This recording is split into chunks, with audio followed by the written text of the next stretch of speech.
Halo, saya Diadi Sriatna, NPM 1917051009 dari kelas B. Di sini saya akan menjelaskan tentang ringkasan materi desain dan analisis algoritma.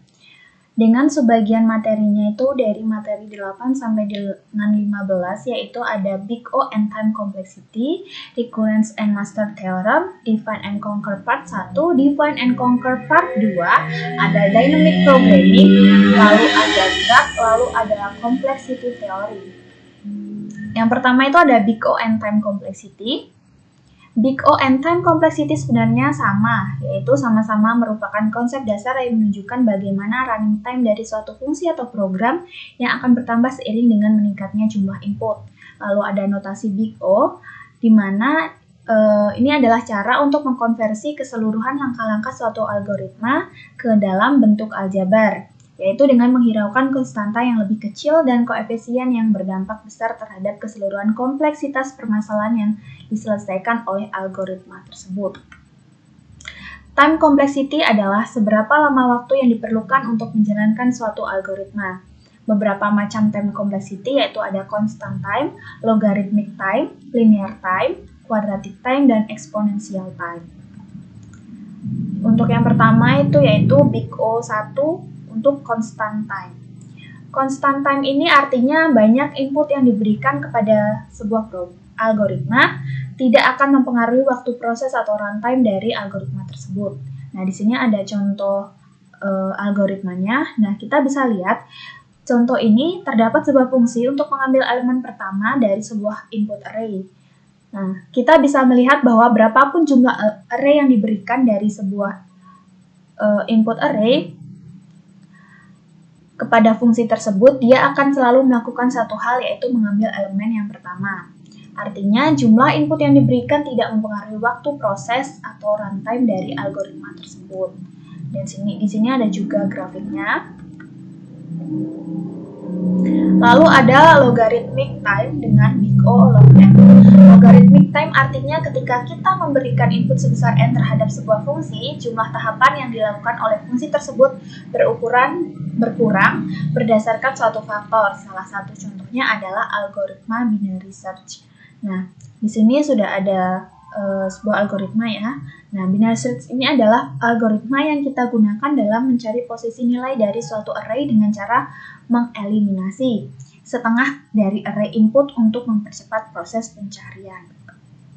Lalu ada Big O(n), itu linear time. Linear time ini adalah ketika kita runtime dari fungsi, maka fungsi tersebut berbanding lurus dengan jumlah input yang diberikan. Nah, di sini ada contoh algoritmanya, bisa kita lihat, dan di sini merupakan grafik dari linear time, yaitu berbanding lurus ya, dengan jumlah input yang diberikan. Nah, kita bisa melihat juga bahwa semakin banyak jumlah input yang diberikan, maka waktu proses atau runtime dari fungsi tersebut akan semakin besar. Lalu ada Big O(n) kuadrat, yaitu quadratic time, di mana quadratic time ini adalah ketika runtime dari fungsi kita adalah sebesar n pangkat 2, di mana n adalah jumlah input dari fungsi tersebut. Hal ini bisa terjadi karena kita menjalankan fungsi linear di dalam fungsi linear n kali n. Di sini kita bisa lihat grafiknya, dan di sini ada contoh algoritmanya. Lalu ada Big O 2 pangkat n exponential time. Itu biasanya digunakan dalam situasi di mana kita tidak terlalu tahu terhadap permasalahan yang dihadapi, sehingga mengharuskan kita mencoba setiap kombinasi dan permutasi dari semua kemungkinan. Nah, di sini merupakan grafik dari exponential time. Nah, bagaimana cara menentukan time complexity? Nah, di sini ada dua kode program. Yang pertama ini dia tidak memiliki fungsi, sehingga dia hanya fungsinya ini 0, sehingga di sini hasilnya C3 sama dengan dia Big O 1 di sini ya. Lalu kode yang kedua, di sini ada fungsi, yaitu fungsi for. Nah, fungsi for ini dia memiliki n pangkat k, sehingga dia bernilai Big O(n). Lalu ada juga program di sini, kode program di sini ada dua fungsi, di mana jika terdapat dua fungsi for, maka dari dia ini akan melooping sebanyak n kali n, berarti dia menghasilkan ON kuadrat. Recurrence and master theorem. Pengertian suatu recurrence relation untuk terderet AN adalah formula yang menyatakan AN dalam bentuk satu atau lebih deret sebelumnya. Misalkan ada A0, A1, A2, dan seterusnya hingga AN-1 untuk setiap bilangan bulat N, di mana N lebih besar dari sama dengan N0, di mana N0 ini adalah bilangan bulat positif. Nah, suatu deret disebut solusi dari recurrence relation ini jika deret tersebut memenuhi recurrence relasi dengan langkah-langkah utama untuk mendefinisikan baris rekursifnya. Yang pertama itu ada basic step dan recursive step. Basic step ini adalah bagaimana menspesifikasi inisial member atau anggota awal dari yang akan didefinisikan. Contohnya itu ada barisan, himpunan, lalu ada fungsi. Lalu ada recursive step, di mana ini kita membuat aturan atau menambahkan anggota baru ke dalam sequence himpunan ataupun fungsi yang berdasarkan kepada anggota yang sudah ada. Nah, contohnya di sini bisa kita lihat ya, di sini ada fungsi f0 sama dengan 3 dengan fn plus 1 sama dengan 2f dikali n ditambah 3. Nah, maka jika kita mau mencari f1, kita menggunakan rumus yang ini. Nah, sehingga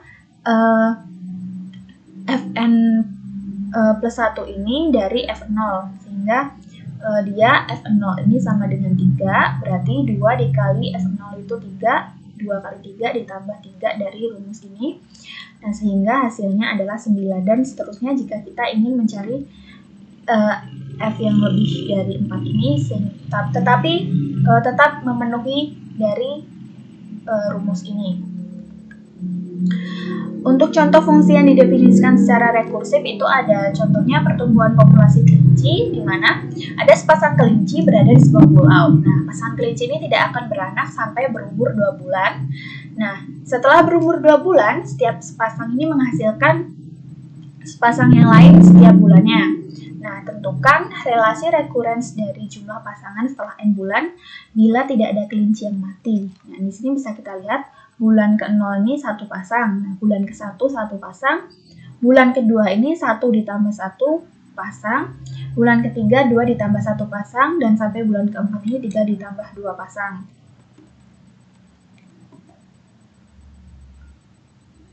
Nah, sehingga bulan ke-n, bulan n-1 ditambah bulan n-2 pasang. Nah, misalkan fn dengan jumlah kelinci tadi ya, setelah n bulan, maka f1-nya ini sama dengan 0, f2 ini sama dengan 0. Nah, untuk mencari fn, tambahkan jumlah pasangan pada bulan sebelumnya, sehingga fn-1 dengan jumlah pasangan yang baru lahir fn-2. Jadi, fn sama dengan fn-1 plus fn-2. Nah, dari contoh kelinci tadi, itu juga termasuk dalam bilangan Fibonacci. Dan di sini bisa kita lihat sama tadi ya, seperti ini fungsi operasinya. Nah, di sini ada juga pseudocode dari Fibonacci. Nah, dari persoalan relasi rekursif tadi ada penyelesaiannya dengan 3 metode. Bisa dengan 3 metode penyelesaian relasi rekursif. Yang pertama itu ada metode substitusi dengan cara membuat tebakan terhadap solusinya. Kemudian tebakan tersebut dibuktikan dengan induksi matematika. Lalu ada metode yang kedua itu metode tree atau pohon rekursif dengan cara mengubah bentuk rekursif menjadi bentuk penjumlahan kemudian diselesaikan. Lalu ada metode master di mana digunakan untuk menyelesaikan pers rekursif dalam bentuk Tn sama dengan AT dikali N per B ditambah Fn. Metode master ini menyediakan semacam cookbook untuk menyelesaikan persamaan rekursif dalam bentuk Tn sama dengan AT dikali N per B plus Fn. Dengan A lebih dari sama dengan 1 dan B lebih dari 1 adalah konstanta dan Fn adalah fungsi yang secara asintotik positif. Nah, dalam metode master ini perlu kita ingat 3 kasus, namun sesudahnya bentuk-bentuk rekursif dapat diselesaikan dengan cukup mudah. Sini ada metode master. Untuk kasus pertama yaitu di sini ada fungsinya Tn sama dengan AT dikali N per B ditambah Fn, di mana A lebih besar sama dengan 1, B lebih besar dari 1. Nah, jika Fn-nya ini sama dengan big O N pangkat log A min epsilon basis B, di mana jika epsilonnya lebih dari 0, maka secara polinomial lebih kecil dari N pangkat log A basis B dengan faktor N epsilon. Sehingga ini mendominasi. Untuk kasus yang kedua, ini ada fungsi yang tadi sama. Nah, jika ini keadaan Fn-nya itu big theta dengan N pangkat log A basis B. Sehingga dia ini akan mendapatkan Tn sama dengan big theta N pangkat log A log basis B log N. Untuk kasus yang ketiga ini sama. Nah, jika dalam keadaan omega N pangkat log A plus epsilon basis B, di mana epsilon ini lebih besar dari 0, nah sehingga dia didapatkan Tn-nya ini big theta Fn. Define and conquer part 1. Ada langkah-langkah umumnya untuk algoritma define and conquer. Yang pertama itu ada divide, di mana dia membagi masalah menjadi beberapa masalah yang memiliki kemiripan dengan masalah semula namun berukuran lebih kecil atau idealnya berukuran hampir sama. Nah, untuk conquer, ini dia memecahkan atau menyelesaikan masalah masing-masing masalah secara rekursif. Lalu ada combine, yaitu menggabungkan solusi masing-masing masalah sehingga membentuk solusi masalah yang semula. Ini ada skema umum untuk algoritma divide and conquer, di mana ini jika dia small adalah fungsi yang mengirim boolean menentukan apakah ukuran telah cukup kecil sehingga solusi dapat diperoleh. Ukuran dinyatakan sebagai ukuran yang lebih kecil bergantung kepada masalahnya. Lalu ada divide. Divide ini adalah fungsi yang membagi menjadi dua bagian pada posisi K, biasanya bagian berukuran sama. Divide. Lalu ada combine. Combine ini adalah fungsi menggabungkan solusi X dan Y submasalah, di mana solusi diperoleh dengan memanggil prosedur rekursif di DNC. Master theorem untuk divide and conquer. Nah, di sini jika ada Tn sama dengan At dikali N per B plus Fn, di mana Tn ini sama dengan At dikali N per B plus big O N pangkat K. Sehingga dia bisa didapatkan 3 kondisi. Yang pertama, kondisi Tn ini jika big O N pangkat log A basis B, jika A lebih besar dari B pangkat K. Dan kondisi yang kedua itu ada Tn sama dengan big O N pangkat K log N, jika A sama dengan B pangkat K, dan Tn untuk kondisi yang ketiga sama dengan big O N pangkat K jika A lebih kecil dari B pangkat K. Dengan A ini submasalah yang akan diproses, dan B ini banyaknya submasalah yang ada, serta C ini kompleksitas dia mengcombine. Lalu ada binary search algorithm, dia dimana ini menentukan elemen dalam daftar terurut. Nah, jika dia sudah terurut, maka dia langsung binary search. Nah, jika tidak, pilih sisi di mana elemen mungkin berada dengan pencarian biner lainnya akan dilanjutkan. Akan ada 2 masalah pada setiap langkah, tetapi hanya satu yang akan dilakukan, menggabungkan solusi dengan kata lain. Jika data belum dalam keadaan yang terurut, pencarian biner tidak dapat dilakukan. Lalu ada merger sort algorithm. Merger sort ini adalah algoritma pengurutan dalam ilmu komputer yang dirancang untuk memenuhi kebutuhan pengurutan atas suatu rangkaian data yang tidak memungkinkan untuk ditampung dalam memori komputer karena jumlahnya yang terlalu besar. Nah, di sini bisa kita lihat ya ada operasi merger sort. Nah, dia ini untuk mengurutkan dia harus dibagi dulu. Nah, dibagi menjadi 2 bagian, lalu setelah mendapatkannya dia dikombinasikan. Nah, ini kan dibagi menjadi 2. A sama dengan 2, B sama dengan 2, dan kombinasinya 1. Sehingga B pangkat K ini 2 pangkat 1 sama dengan 2, dengan A sama dengan B pangkat K, sehingga diperoleh big O N log N. Lalu ada maksimum minimum algoritma. Algoritma Minimax atau juga sering disebut Minimax adalah sebuah algoritma yang mendasari pola pikir langkah penyelesaian masalah dalam beberapa jenis permainan. Dari sini ada contohnya nih, hanya membagi ya. Dia hanya mengurutkan aja, tidak seperti Mergerso tadi. Dia tidak ada kombinasinya. Nah, sehingga dia didapatkan A sama dengan 2, B sama dengan 2, dan kombinasinya tidak ada, sehingga B pangkat K sama dengan 2 pangkat 0 sama dengan 1, sehingga didapat A lebih besar dari B pangkat K. Sehingga TN sama dengan Big O pangkat N. Lalu ada Divide and Conquer part 2. Di sini kita membahas tentang algoritma Karatsuba. Algoritma Karatsuba merupakan algoritma pertama yang menerapkan konsep divide and conquer. Algoritma ini digunakan untuk Intel dan perusahaan lainnya untuk menghasilkan perkalian lebih cepat karena membutuhkan jumlah langkah yang lebih sedikit. Selain itu, algoritmanya bisa diimplementasikan secara rekursif maupun iteratif. Dengan menggunakan metode Karatsuba, kita ingin mencari cara mengalihkan dua buah bilangan bulat dengan kompleksitas waktu yang lebih efisien. Di sini ada contoh pseudocode untuk algoritma Karatsubanya. Lalu ada Strassen matrix multiplication. Metode Strassen ini merupakan suatu metode yang dapat dipergunakan untuk mengatasi masalah perkalian matriks persegi berukuran lebih dari 2x2. Metode Strassen ini juga menggunakan prinsip divide and conquer, yaitu suatu matriks dibagi menjadi beberapa matriks, diselesaikan kemudian digabungkan. Dengan menggunakan metode ini lebih rendah kompleksitas waktu yang diperlukan untuk mengalihkan dua buah matriks persegi. Ini ada contohnya, di mana ini hanya terdapat 7 perkalian dan 18 penjumlahan, dan di sini kita bisa mencari matriks perkalian dengan A11 ditambah A22. Nah, sehingga didapatkan ini. Nah, kita cari C-nya sehingga didapatkan juga dengan Strassen matrix ini dengan rumus seperti ini.